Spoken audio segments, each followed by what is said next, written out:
c'est la fin de longs mois d'incertitude. Donc voilà, on a l'affaire, c'est conclu, c'est Liberty qui nous reprend.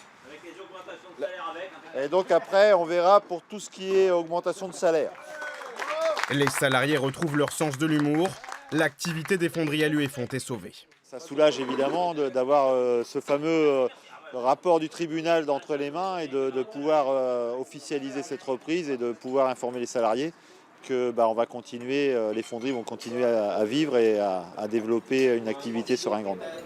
Preuve de l'enjeu de la reprise par Liberty House, la secrétaire d'État auprès du ministre de l'Économie et des Finances, Agnès Pannier-Runacher, fait le déplacement pour rencontrer les représentants syndicaux sur le site.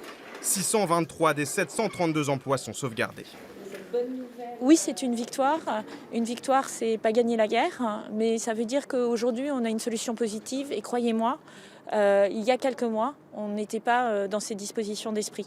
Donc ça veut dire que quand on travaille tous unis et dans une seule direction, qui est de trouver la reprise et montrer que l'industrie a toute sa place en France, qu'on peut être compétitif, on y arrive. La décision tant attendue des tribunaux de commerce de Poitiers et Lyon ne faisait guère de doute. L'officialisation du rachat permet d'ouvrir une nouvelle page, de penser enfin à demain. Le diesel qui est 80% de notre production, si nous n'allons pas sur la diversification, ça va être un petit peu compliqué. C'est bien beau de venir une journée pour dire je vais vous défendre.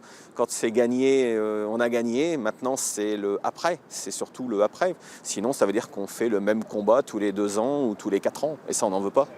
La reprise des 2 sites sera effective dès mardi. D'ici là, les salariés comptent bien fêter ça.